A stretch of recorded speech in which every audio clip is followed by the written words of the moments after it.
अपने आदिवासी पुरखों से प्रेरणा लेते हुए अपने इस कारवा को आगे बढ़ा रहे हैं। साथियों, अगर हम लोग बात करें तो हमारी विरासत आजादी के दौर के पहले से भी शुरू होती है, जब हम लोगों ने हमारी लड़ाई अंग्रेजी हुकूमत के खिलाफ में शुरू की थी। हमारे सामने जो तस्वीरें में मौजूद जो शख्सियतें हैं, ये वो शख्सियतें हैं जिन्होंने हमारे लिए हमारी संस्कृति, हमारी सभ्यता और हमारे इतिहास को बचाने के लिए अपनी कुर्बानियां दी थी। और उस दौर को याद करते हुए इस बात को यहां से शुरू करना बहुत जरूरी है। जयपाल सिंह मुंडा का नाम हमें याद होगा, बॉनीफास सागरा का नाम हमें याद होगा, फूलवान शाह का नाम हमें याद होगा, जे.जे.एम. निकोलस रॉय का नाम। ये वो शख्सियतें हैं जिन्होंने आजादी के दौरान अपनी कुर्बानियां दी, संविधान सभा में हमारे हक और हुकूक की आवाज को बुलंद किया था। और वो जो लड़ाई आज से 70 साल पहले, 75 साल पहले शुरू हुई थी, वो बदस्तूर आज भी जारी है। साथियों, अगर हम लोग देखें तो जो चुनौती आज के दौर में सबसे बड़ी है, वो हम देख रहे हैं कि हमारे साथ में एक बड़ा खेल चल रहा है। अभी मणिपुर का घटनाक्रम हम सबके सामने है। मणिपुर में किस तरीके से वहां के आदिवासियों के साथ खिलवाड़ किया गया, नागा और कुकी समुदाय के साथ में आज उसे जंगल में भेज दिया गया, उनके घरों को जला दिया गया। वहां की एक पावरफुल कम्युनिटी मैते को वहां पर हाई कोर्ट ने कहा कि इन्हें इनकी जो एसटी की डिमांड है उसको कंसीडर किया जाए, और उसके बाद से ही पूरा का पूरा मणिपुर चल रहा है, जहां सैकड़ों लोग शहीद हो गए। कुछ इस तरीके की बगावतें हमारे इलाकों में भी चल रही है। हम लोग देख रहे हैं कि साजिशन हमारे इलाकों में गैर आदिवासियों की घुसपैठ बढ़ने लगी है। ये ऐसी घुसपैठ है जो हम लोग देखते थे कि अंग्रेजी हुकूमत के दौर में भी गैर आदिवासियों को, दिक्कुओं को इस इलाकों में लाकर के बसाया गया, और उसका नतीजा ये हुआ कि हम ही हमारी जमीन पर आज की तारीख में अल्पसंख्यक होते चले गए। सरकार ने जो नीतियां बनाई, आप देख लीजिए, उन नीतियों के चलते हमारे इलाकों में जिस तरीके से नगर पालिकाएं बनाई गई, उन नगर पालिकाओं के चलते हमारा इलाका अनुसूची 5 के बाहर चला गया। इसके साथ ही साथ अभी हम लोग देख रहे हैं कि आगामी सत्र में इस देश की पार्लियामेंट के भीतर फॉरेस्ट कंजर्वेशन अमेंडमेंट बिल लेकर के इस देश की सरकार आ रही है। तो आपको बता दें, ये जो बिल आपके सामने आ रहा है, उसका असर ये होगा कि उसमें कहा गया है कि इस देश की केंद्र सरकार अगर चाहे तो वो किसी भी इलाके को, वो चाहे अनुसूची 5 के दायरे में आता हो चाहे नहीं आता हो, वो फॉरेस्ट एरिया हो चाहे नहीं हो, जिसे 1980 से पहले भी अगर फॉरेस्ट एरिया डिक्लेयर नहीं किया गया, उस इलाके में भी कहा गया है कि सरकार उस जमीन को छीन सकती है। वो फॉरेस्ट अमेंडमेंट बिल इतना खतरनाक है कि उसमें आपकी ग्राम सभा का कोई प्रोविजन नहीं। उस बिल में आपको अनुसूची 5 के तहत जो अधिकार मिलते हैं, उन अधिकारों का कोई जिक्र नहीं है। सरकार कह रही है कि अगर वो चाहे तो किसी भी तरीके का पार्क, इकोसिस्टम या उसके साथ साथ किसी भी तरीके का डेवलपमेंट प्रोजेक्ट, मिलिट्री का प्रोजेक्ट लगा सकती है, और उसके अलावा कुछ नहीं उन्होंने ब्लैंक स्पेस रखा, एनी अदर। तो ये जो पूरा का पूरा खेल है, आगामी सत्र में आपको देखने को मिलेगा कि आपके इलाकों में भी, चाहे वो मध्य प्रदेश का इलाका हो चाहे राजस्थान हो, जहां पर भी पूरे देश के भीतर इन इलाकों में गैर आदिवासियों की घुसपैठ बढ़ने लगेगी, और वो अभी तक बढ़ती चली आ रही थी। लेकिन इस बिल के आने के बाद ये घुसपैठ और बढ़ेगी, और हमें फिर से एक और दूर दराज के हिस्से में धकेल दिया जाएगा, या फिर हमें अपनी ही जमीन पर, जिस जमीन के हम सदियों से मालिक हैं, उसी जमीन पर मजदूर बनाकर छोड़ दिया जाएगा। इसलिए इस चुनौती को समझने की जरूरत है। दूसरी चीज, अगर हम लोग देखें तो पता चलेगा कि पूरा का पूरा एक आरएसएस का प्रोजेक्ट बहुत लंबे समय से चल रहा है, वो है डीलिस्टिंग का प्रोजेक्ट। हम सब लोग जानते हैं आरएसएस का एक विंग है जनजाति सुरक्षा मंच के नाम से, वो लगातार देश भर में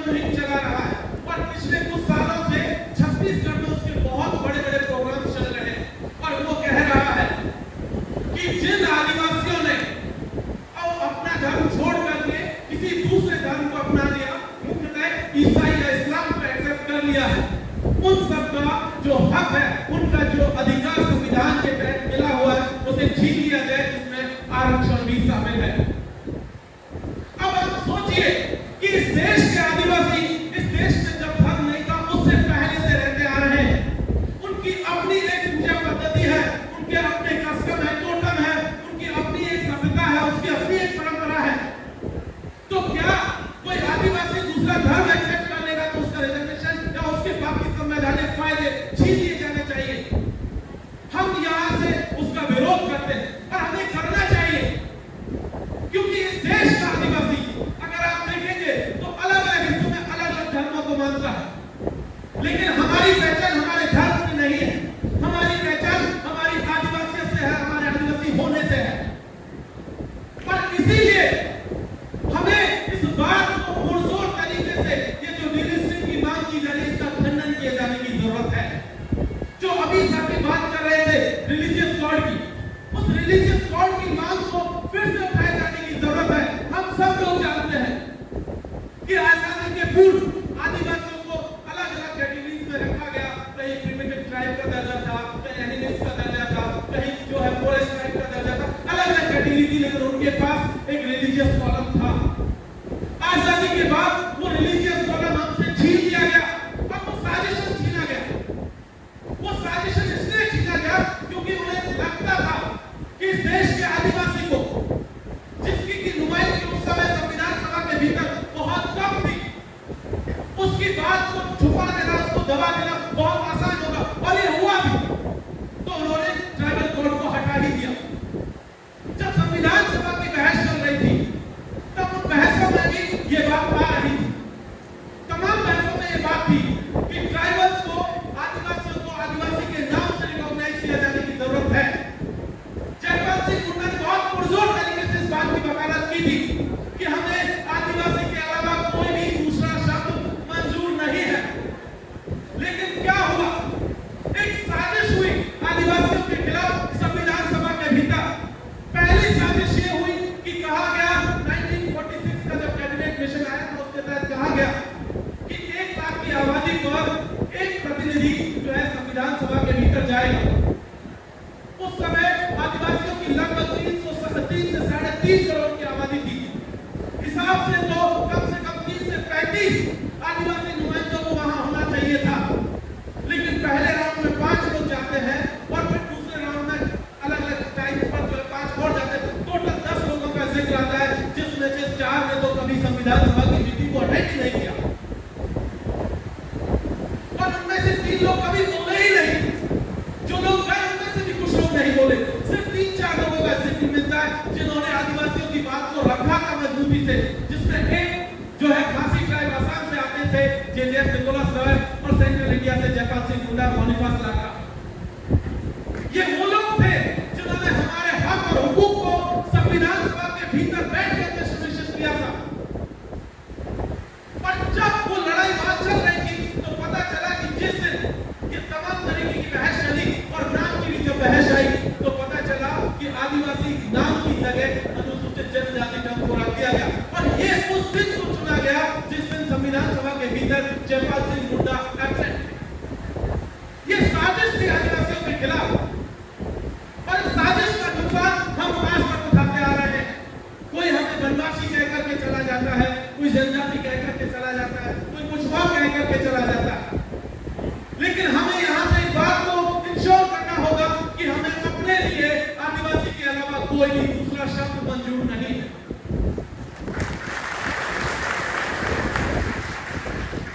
एक दूसरी बात जो संविधान सभा के भीतर बैठे हुए हमारे नुमाइंदों ने कही थी और जिसकी आज सबसे ज्यादा जरूरत है, जब आर्टिकल 13 की बहस चल रही थी जिसमें मूल अधिकार आते हैं, मूल अधिकारों की बहस के दौरान जयपाल सिंह हुड्डा ने एक सवाल उठाया था कि इस देश के आदिवासी जिन जमीनों पर रहते हैं उसे मूल अधिकार में शामिल किया जाए।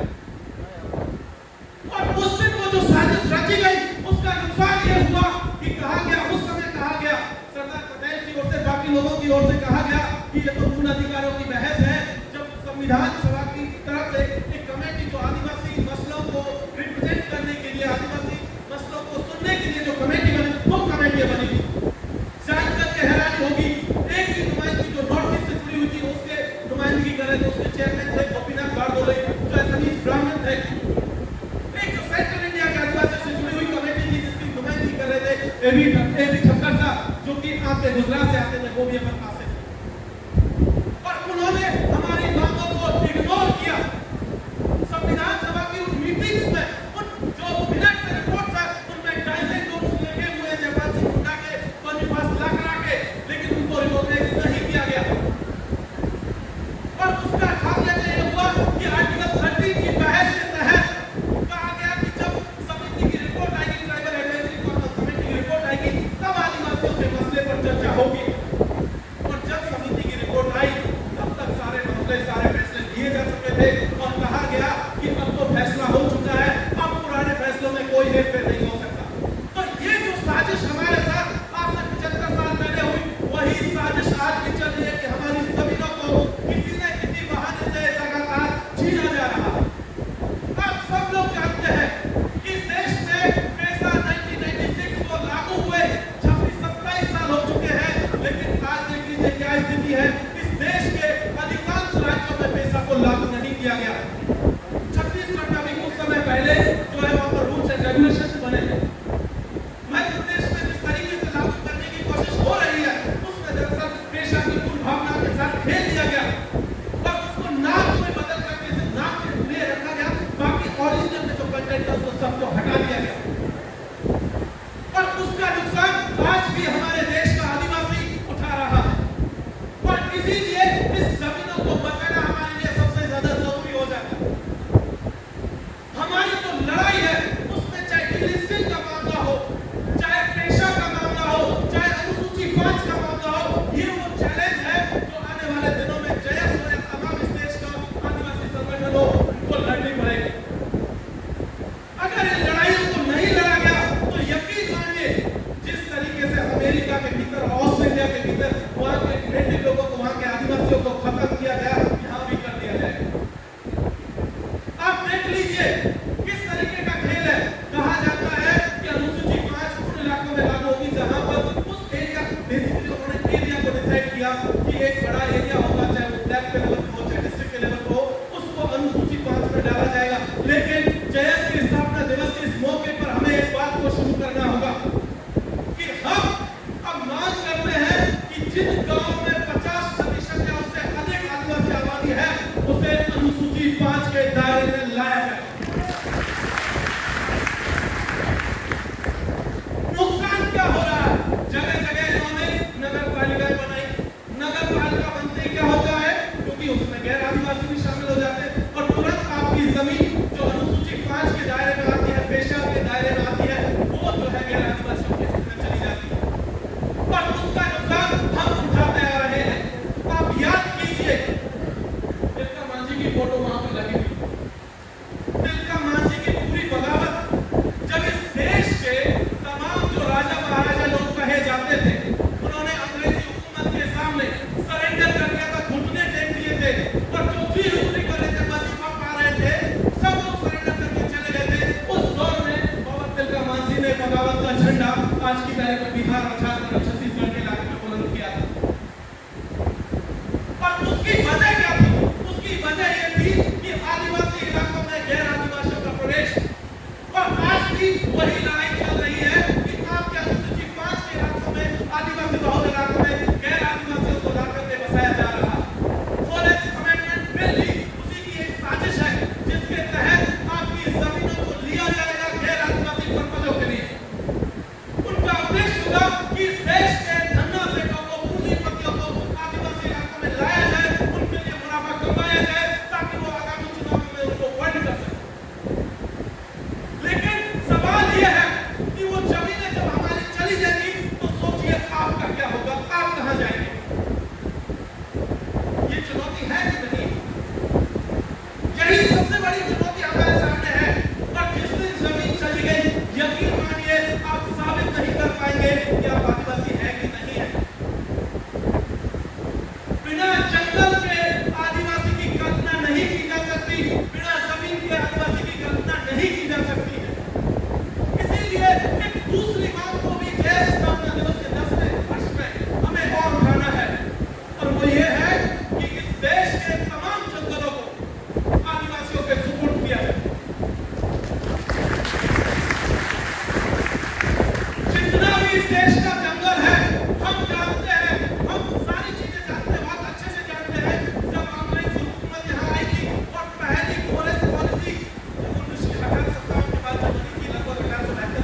देश में तो मात्र 21% जंगल है।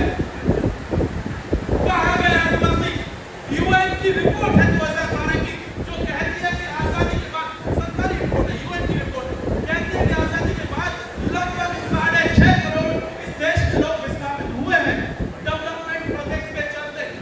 उसमें से 40% आदिवासी हैं। तो क्या हुआ हमारे लोगों का जो विस्थापित हुए? आप सब लोग जानते हैं कि उस साल क्या पिछले ही साल कुछ चीजों को लाकर के मध्य प्रदेश में बताया गया था। उनमें से अधिकांश की क्या स्थिति हम सब लोग जानते हैं, रोज अखबार में आता है क्या चल रहा है। लेकिन जिस तरीके से वो चीजें कर रहे हैं, उसी के साथ साथ इसी तरीके से हमारे आदिवासी भाई बहनों को वहां मार दिया गया, वहां से उजाड़ दिया गया। आज उनका कोई खैरवा नहीं है, उनकी पूछने वाला नहीं है वो कहां गए। इसलिए भी हमें अपने जंगल और जमीन की लड़ाई को मजबूती से आगे लड़ने की जरूरत है साथी। दूसरी चीज, जिस तरीके का मामला आज की तारीख में लगातार एक डिबेट चल रहा है, हक और हुकूक की, हक और हुकूक की जो बात चल रही थी, बाबू जगदेव प्रसाद की बात यहाँ पर हो रही थी कि 100 में 90 शोषित है, शोषितों में ललकारा है, धन धरती और राजपाट में 90 भाग हमारा है। लेकिन क्या सच में आदिवासियों को उनका वाजिब हक मिला? पिछले साल संविधान दिवस की पूर्व संध्या पर माननीय राष्ट्रपति महोदय ने एक बात कही थी कि इस देश की जेलों में सबसे ज्यादा दलित और आदिवासी सड़ रहे हैं। उनके पास पैसे नहीं है कि वो कोर्ट और कचहरियों में जाकर के अपना केस लड़ सके। उनकी जमानत देने वाला कोई व्यक्ति नहीं है कि वो रिहा हो सके। लेकिन इस देश की कोर्टों की क्या स्थिति है? एक डेटा पिछले साल सरकार ने जो है पार्लियामेंट के भीतर पेश किया। कहा गया 2018 से लेकर के 2017 से लेकर 2022 के बीच में इस देश के तमाम हाई कोर्ट्स में लगभग 569 जजेस की नियुक्ति हुई। आपको पता है उसमें से आदिवासी कितने हैं? मात्र 9। अब आप सोचिए, जब आप कोर्ट में जाते हैं, कचहरियों में जाते हैं, तो आपको न्याय क्यों नहीं मिलता? क्योंकि आपके जजेस वहां है ही नहीं। सुप्रीम कोर्ट में कोई भी आदिवासी जज आज की तारीख में मौजूद नहीं है। आज तक का रिकॉर्ड उठा के देखेंगे तो पता चलेगा एक व्यक्ति सुप्रीम कोर्ट में आदिवासियों की तरफ से जो है जज बनकर के पहुंचा पिछले 75 सालों में। ये हमारी हिस्सेदारी है। लगातार जो रिजर्वेशन की बात की जाती है, उस रिजर्वेशन का भी आंकड़ा है। आदिवासी जितनी टोटल आदिवासी आबादी है, उसका मात्र 4% फैमिली ऐसी है जिनमें किसी भी तरीके की कोई गवर्नमेंट जॉब है। मात्र 4%। बाकी 96% इस देश का आदिवासी आज भी जमीन पर काम कर रहा है, खेती कर रहा है, जंगलों पर निर्भर है, या मजदूरी बन के कुछ रिक्शा चला रहा है, ठेला चला रहा है। ये हमारी एक्चुअली में हिस्सेदारी है। जिन विश्वविद्यालयों की बात की जाती है, कहा गया था कि इस देश के विश्वविद्यालय इस देश का निर्माण करेंगे, राष्ट्र की भूमिका बनाएंगे, इस राष्ट्र को बहुत सुंदर बनाएंगे। इस समानता पर आधारित जो देश था उसको समानता लेकर गएंगे। और संविधान जब बन रहा था तब भी जयपाल सिंह मुंडा ने एक बात कही थी। जब संविधान का प्रस्ताव पेश किया गया था, वो देश प्रस्ताव नेहरू जी ने दूसरी मीटिंग में पेश किया था, तब जयपाल साहब ने एक बात कही थी। कहा था कि हम उम्मीद करते हैं कि इस देश के लोग आदिवासियों के साथ न्याय करेंगे। लेकिन वो जो उम्मीद की गई थी जयपाल सिंह मुंडा की तरफ से, वो उम्मीद आज भी 75 साल बाद भी पूरी होती हुई नहीं दिखाई दे रही। आज भी हमारे लोग दर्द की ठोकरें खा रहे हैं। हिस्सेदारी की बात आती थी, विश्वविद्यालयों की बात हो रही थी। उन विश्वविद्यालयों में मात्र 3 से 3.5% असिस्टेंट प्रोफेसर थे जो मेरे जैसे हैं।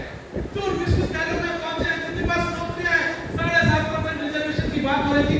आपको जानकर के हैरानी होगी, देश के केंद्रीय विश्वविद्यालयों में 1997 में जाकर के फर्स्ट टाइम रिजर्वेशन इंप्लीमेंट हुआ। आजादी के 75 साल बाद, 50 साल बाद 1997 में, और वो भी पंजाब एंड हाई कोर्ट के ऑर्डर के बाद। तो किस तरीके की रिजर्वेशन की बात हो रही है? एक और चीज यहाँ कह देना बहुत जरूरी है कि रिजर्वेशन हमारी मूल लड़ाई नहीं है। रिजर्वेशन हमारी लड़ाई का एक हिस्सा है। हमारी असल लड़ाई है हमारी जल, जंगल और जमीन में हिस्सेदारी की लड़ाई। अगर हमारी जमीनें रहेंगी तो हमारे लोग बचे रहेंगे। आप सब है। फॉरेस्ट राइट एक्ट 2006 में इस देश की सरकार लेकर के आई। उन्हें 2006 में याद आया कि इस देश के आदिवासियों को जमीनों पर पट्टे भी देने चाहिए। ये बड़ी शर्मिंदगी की बात है कि 60 साल बाद इस देश की सरकार को याद आया कि आदिवासियों को जमीन पर पट्टे होने चाहिए। और क्या हुआ? 2006 में पास होकर क्या आता है पार्लियामेंट से, राष्ट्रपति महोदय उस पर मुहर लगाते हैं और 2007 में उसी एफआरए के तहत, फॉरेस्ट राइट एक्ट के तहत, उसके खिलाफ में सुप्रीम कोर्ट में 3 एनजीओ जाते हैं जो इस देश के बड़े बड़े पूंजीपति चलाते हैं और उन्होंने आर्गुमेंट दिया। उन्होंने कहा कि अगर फॉरेस्ट राइट एक्ट लागू होता है तो इस देश के जंगलों में जो जीव जंतु रहते हैं, जो जानवर रहते हैं, उनको खतरा पैदा होता है। अब आप सोच करके देखिए ये कितनी विडंबना की बात है। हजारों सालों से उन जानवरों के साथ हम रहते आए, तब तक तो वो खत्म नहीं हुए, लेकिन फॉरेस्ट राइट एक्ट के तहत जमीन पर पट्टा दे देने से वो जंगल खत्म हो जाएंगे, वो जो जंगली जानवर वो भी खत्म हो जाएंगे। और उसका नतीजा क्या हुआ? वो तीनों एनजीओ की जो एप्लीकेशन थी वो एक्सेप्ट हुई। 2019 में सुप्रीम कोर्ट ने उस पर वर्डिक्ट दिया और क्या कहा? उन्होंने कहा फरवरी 2019 का वो वर्डिक्ट है, उसमें कहा गया कि जिन आदिवासियों के पास अपनी जमीनों के पट्टे नहीं है वो जमीनें खाली करनी होंगी। आज की तारीख में इस देश की लगभग 142 करोड़ की आबादी है। अगर हम मोटा मोटी 2011 का 8.6 का आंकड़ा ले लें तो अभी लगभग 12 करोड़ आदिवासी हैं। फॉरेस्ट राइट एक्ट 2006 के तहत मात्र दिसंबर 2022 तक 44 लाख एप्लीकेशन आए। सोचो 12 करोड़ की आबादी में से 44 लाख के एप्लीकेशन आए, जिसमें इंडिविजुअल के भी पट्टे थे और कम्युनिटी के भी पट्टे थे। और उसके तहत मात्र जो है 22 लाख एप्लीकेशन को, उसके ऊपर कुछ हजार, 22 लाख कुछ हजार एप्लीकेशन को एक्सेप्ट किया गया। अब आप सोचो एक बड़ा तबका ऐसा है जिसने एप्लीकेशन डाला ही नहीं, पढ़ने के लिए क्लेम किया ही नहीं, और जिन्होंने किया उनका भी रिजेक्ट हो गया। और अब सोचिए अगर वो अभी तो खैर उसमें क्योंकि हल्ला करना बचा और स्टे लग गया उस ऑर्डर में, लेकिन जिस दिन भी वो स्टे हटेगा, वो तो जाहिर सी बात हम सब लोग जानते हैं बहुत लंबे समय तक स्टे नहीं रहने वाला, वो तो हटना है। लेकिन जिस दिन हटेगा ये समझिएगा कि दुनिया का सबसे बड़ा विस्थापन उस दिन होगा जिस दिन वो सुप्रीम कोर्ट का स्टे हटेगा। हमें उस लड़ाई को भी लड़ने की जरूरत है कि फॉरेस्ट राइट एक्ट के तहत इस देश के तमाम आदिवासियों को जो जमीन पर रहते आए हैं उनको पट्टा दिया जाए। ये मांग हमें यहां से करनी चाहिए। इस पट्टे के नाम पे खेल क्या है? कुछ एग्जांपल्स बताते हैं। हसदे में 1,76,000 हेक्टेयर का जंगल है, जिसे कहा जाता है कि सेंट्रल इंडिया का पहला लक्ष्य है जहां सबसे ज्यादा ऑक्सीजन पैदा हो रही है। वो 1,76,000 हेक्टेयर का जंगल अडानी को पिछले सालों में इस देश की सरकारों ने दे दिया, जिसमें केंद्र सरकार शामिल थी, जिसमें राजस्थान की सरकार शामिल थी, जिसमें छत्तीसगढ़ की सरकार शामिल थी। और उसका नतीजा क्या हुआ? वहां के आदिवासियों को खदेड़ दिया गया और फर्जी ग्राम सभाएं बनाई गई प्रशासन की तौर पे, और ऐसी ग्राम सभाएं जिसके मेंबर्स कुछ साल पहले मर चुके, उनके फर्जी साइन करा करके डिस्ट्रिक्ट एडमिनिस्ट्रेशन ने अपने यहाँ सबमिट किए और तब वहां के पट्टे जारी किए जो है अडानी के। जो बड़े बड़े पेड़ जो सैकड़ों सालों से खड़े हुए थे उनका मुआवजा 150 रुपए तय किया गया। अब आप समझ सकते हैं कि किस तरीके की साजिश इस देश की सरकारों की तरफ से हमारे खिलाफ रची जा रही है। हिस्सेदारी की बात चली, इस देश के जो हमारी केंद्र की सरकार है उसमें लगभग 82 सेक्रेटरीज हैं। पता है आदिवासी कितने हैं? 1 है। एडिशनल सेक्रेटरीज में 6 व्यक्ति हमारे आदिवासी समाज से आते हैं। हम लोग हिस्सेदारी की बात करते हैं, 7.5% की बात करते हैं, वो सब गायब है। 2019 से लेकर के 2023 के बीच में हजारों लोगों को जो आरएसएस से और भाजपा से जुड़े हुए थे उनको सीधा आईएएस की नहीं, आईपीएस की नहीं, secretary, joint secretary, director, deputy director बना दिया गया बिना किसी परीक्षा के, बिना कोई और क्वालिफिकेशन के। सिर्फ उनकी क्वालिफिकेशन ये थी वो आरएसएस से और बीजेपी से जुड़े हुए थे और उनको जो है सीधा बना करके आज अधिकारियों मंत्रालय में बैठे हुए। उनमें एक भी व्यक्ति आदिवासी समाज से नहीं आता।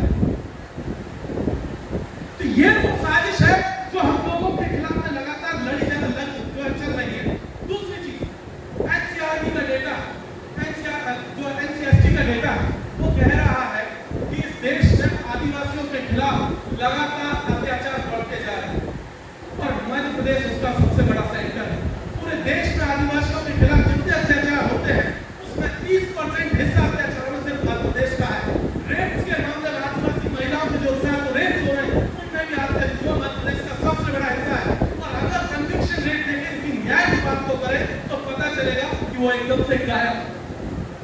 कुछ सैकड़ों में न्याय किया जा रहा है, बड़े पैमाने पर आदिवासियों को न्याय तक नहीं मिलता। हम सब ने एक से एक अपराध देखे, नियमावली का कारण हम सबके सामने है। हमने देखा रामचरित को किस तरीके से जलाया गया और तमाम सैकड़ों एग्जाम्पल्स हमारे सामने है कि किस तरीके से मध्य प्रदेश के भीतर एक ऐसा प्रदेश जहां पर कि इस देश की सबसे ज्यादा आदिवासी आबादी रहती है, लेकिन उनको न्याय नहीं दिया जा रहा। तो ऐसे में हमारे लिए बहुत जरूरी है कि हमारे सामने ये जो चुनौतियां हैं, उन चुनौतियों से हम लोग लड़े और हम अपनी कहानी खुद कहें। एक नाइजीरियन साहित्यकार चिनुआ अचेबे, उन्होंने एक बात कही कि हिरणों के इतिहास में जब तक हिरण अपना इतिहास खुद नहीं लिखेंगे, तब तक हिरणों के इतिहास में शिकारियों की शौर्य गाथाएं लिखी जाती रही। और वही हो रहा है हमारे साथ। हमारे साथ अत्याचार हो रहा है और जो अत्याचारी है वो भले मानस बन करके बैठे, उनको अवार्ड दिए जा रहे हैं, वो तमाम तरीके के अवार्ड दिए जा रहे हैं और हमारे लोग आज भी न्याय के लिए दर-दर भटक रहे। इसीलिए जरूरत है जैसे संगठन की, इसीलिए जरूरत है आदिवासियों को अपने पैरों पर खड़े होने की, इसीलिए जरूरत है कि हम लोग अपनी लड़ाई खुद लड़े, अपने लाइफ माइंडेड लोगों को साथ में लेकर के लड़े, क्योंकि अकेले मुक्ति कतई संभव नहीं है। याद रखिए, अकेले मुक्ति कभी नहीं हो पाई है। आदिवासी लोग तो हमेशा सामूहिकता में विश्वास करने वाले लोग रहे, अस्तित्व में विश्वास करने वाले लोग रहे, बंधुत्व में विश्वास करने वाले लोग रहे। जयपाल सिंह मुंडा ने संविधान सभा के भीतर कहा था, जब लोकतंत्र पर बहस चल रही थी, उन्होंने कहा था कि लोग जो आज की तारीख में संविधान सभा में लोकतंत्र पर बात कर रहे हैं, उनको मैं कह देना चाहता हूं कि जयपाल सिंह मुंडा के कोट है कि आदिवासी इस देश का सबसे लोकतांत्रिक व्यक्ति है। आदिवासी है जो इस देश में लोकतंत्र को बचा रहा है और यह आर्यों की फौज है जो इस देश में लोकतंत्र को खत्म करने पर तुली हुई है। आज से 75 साल पहले ये बातें कही गई। उस बात को यहाँ समझने की जरूरत है, उस डायवर्सिटी को भी जानने की जरूरत है कि हम लोग सामूहिकता में लड़ाई को लड़े, अपने लाइफ माइंडेड लोगों को साथ में लेकर के लड़े, तभी जाकर के हमारी मुक्ति संभव है। अन्यथा हम लोग एक एक करके सारे लोग मारे जाएंगे। और दूसरी चीज, अभी धर्मांतरण का मसला चल रहा है। एक और कोटेशन है जो लोग करने का और जो एक राष्ट्रपति ने कहने का, उन्होंने एक बात कही, उन्होंने ये बात वहाँ के ईसाइयों के संदर्भ में कही, लेकिन यहाँ पर ये बात यहाँ के हिंदुओं के संदर्भ में कही जा सकती है। उन्होंने कहा था कि जब अफ्रीका के भीतर ईसाई आए थे, मिशनरीज आए थे, तब उनके हाथों में बाइबल थी और हमारे पास हमारी जमीनें थी और उन्होंने हमसे कहा कि चलो आओ ईश्वर की प्रार्थना करो। और हमने प्रार्थना की, जब आंखें खोली तो पता चला वो बाइबल हमारे हाथों में है और हमारी जमीनें ईसाइयों के पास है। वही यहाँ पर हो रहा है कि वो लोग आते हैं, एक बाबा है आपके मध्य प्रदेश में, बहुत चिट्ठियां निकाल करके भविष्य बताते हैं और सब लोग जानते हैं वो क्या कर रहा है। वो यही तो कर रहा है, उसका काम यही है, उसका एजेंडा है कि इस देश के आदिवासियों को कैसे खत्म किया जाए। वो पहले तो वनवासी कह रहे थे, लेकिन जैसे ही उनके ऊपर चोट पड़ी, आदिवासी ने बात करना शुरू किया कि हम वनवासी नहीं आदिवासी हैं, तो हम वो आदिवासी नहीं कहते, वनवासी नहीं कहते, थोड़ी हमको जनजाति पर आ गए। ये आपकी ताकत है कि अगर आपने ऐसे बाबाओं को, ये जो बाबाओं के गुरु बनकर के बैठे हुए हैं, उन सबको चुनौती देना है यहाँ से। और अगर हमको चुनौती देने में सक्सेसफुल रहे तो यकीन मानिए साथियों, हम लोग बच जाएंगे। और जरूरत है कि जिस तरीके से जयस यहाँ काम कर रहा है, पूरे देश के भीतर आदिवासी इसी तरीके से अलग अलग हिस्सों में अपनी अपनी लड़ाइयां लड़े और उनके बीच में एक कोऑर्डिनेशन स्थापित हो। और मैं अपनी आपकी बात कहकर के खत्म करूंगा, और वो बात ये है साथियों, जंगल में आग लगी, तमाम जीव जंतु भागे, पर एक चिड़िया थी छोटी सी, जो अपनी चोंच में पानी भर के लाती थी और उस आग पर डाल रही थी। तमाम जीव जंतुओं ने कहा कि तुम्हारे चोंच में जो पानी लेकर के तुम आ रहे हो, इससे यह आग नहीं बुझने वाली है। तो चिड़िया ने पलट करके जवाब दिया था, उसने कहा था कि हाँ, मैं जानती हूँ कि ये आग मेरे चोंच के पानी से नहीं